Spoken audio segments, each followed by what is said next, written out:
T.O.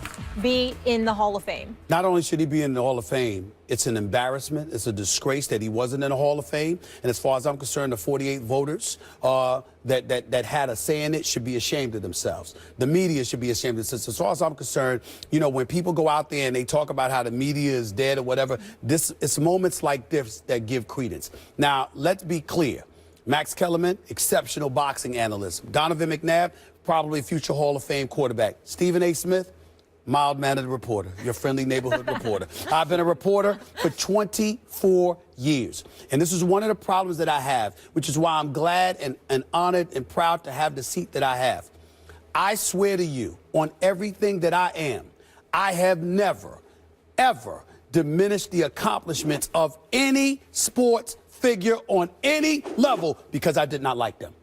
Absolutely not. It's inexcusable. Regardless of how people may feel about Terrell Owens, they have no right to ignore the 153 touchdowns, to ignore the 15,934 receiving yards, which, by the way, were third and second all-time, respectively. We are talking about a wide receiver that it ranks in the top 6 statistical categories in NFL history for a receiver, and you justify not putting him in a Hall of Fame. Why? Because you don't like this man? Oh, we were told that this guy was a cancer in the locker room, et cetera, et cetera. You can speak to that. You're a quarterback. You played with him.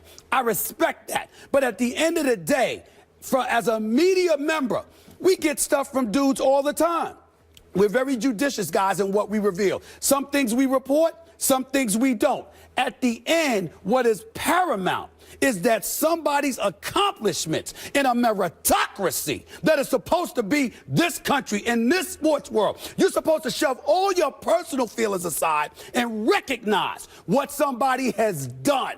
And the fact that that has been ignored because he is not liked, as far as I'm concerned, the media should turn in their card. They cannot be trusted. I don't think they should even be allowed to vote on the Hall of Fame anymore after this. This is a disgrace. In fact, if you're a member of the media who votes on this, the danger should not be in keeping him out. The danger should be that in fighting against your own bias against him, if you don't like him, you overrate him. That should be the danger. I mean, this happens to me also covering boxing, for example, and other sports, is if I've met someone and we don't get along or whatever the case may be, my danger is always let me not overrate them because I'm fighting against my own bias, right? It's never like I'm going to undercut them because I don't like them. That's disgraceful. I 100% agree.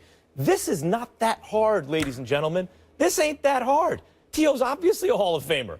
There are a couple things. One, you know a Hall of Famer when you're looking at him. When you watch T.O. play, you know, that's a Hall of Famer. He was among the 3 best wideouts in the league for a generation.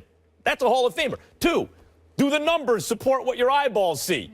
Yes, they do. The numbers support it. Longevity, the whole thing. And in terms of, oh, he's a locker room cancer, and I'm sure you can speak to this in a moment, he could be the biggest locker room cancer of all time.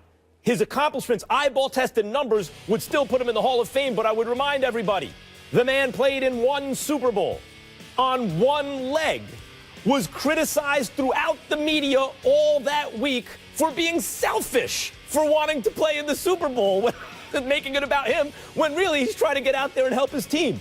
He was the... Apologies. He was the best player on the field. Either team that day. We just had this conversation about the best player on the field.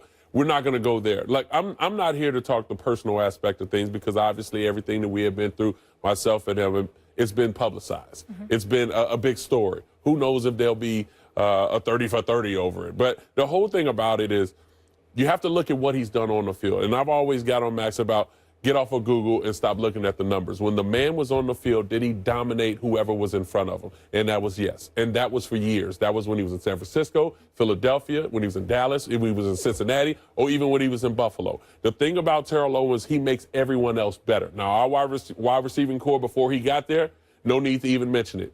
But when he got there, everybody else's game elevated. And we talk about some of the great players that have played this game when we're talking Tom Brady, when we're talking Michael Jordan. Has he made guys around him better? And I can say, yes, Terrell Owens has. But as far as the first ballot is concerned, yeah, I understand that he was a locker room cancer, and that's something for voters can use in their voting. But when you sit a man out with the numbers that he has, ranked second all time in a lot of different categories, but one was ranked third in touchdowns, there is no reason why Terrell Owens should not be in the Hall of Fame. Not to take anything away from the class that went in. Congratulations to those guys that went in. But there is no reason why Terrell Owens wasn't the first name mentioned to be inducted into the Hall of Fame going into this season. Donovan knows I covered the Philadelphia Eagles, writing for the Philadelphia Inquirer for years, especially when he and T.O. was in the same locker room. And say what you will about all of the effects that he had, that's for another day. There ain't no getting around this. The fact that reporters could sit up there, you are not in that locker room, which basically means you're going through word of mouth. There are people who love T.O., and there are people who thought he was a cancer. Right. In the end, for you to sit up there and ignore those numbers, if ever there was a case for the media to be stripped of their right to vote, this is it. Since when is it a character contest? And if we're going to go there as far, he's never in trouble with the law and anything of that matter. I understand the, Let's the just locker say room we're all in issues. trouble who all are There are tough calls. It's a talent contest. There are tough calls for the Hall of Fame. This is not one of them. This should be easy. This shouldn't T.O.'s be a no Hall tough of call Famer. either. No question. Donovan, thank you so much for being with us. Appreciate it.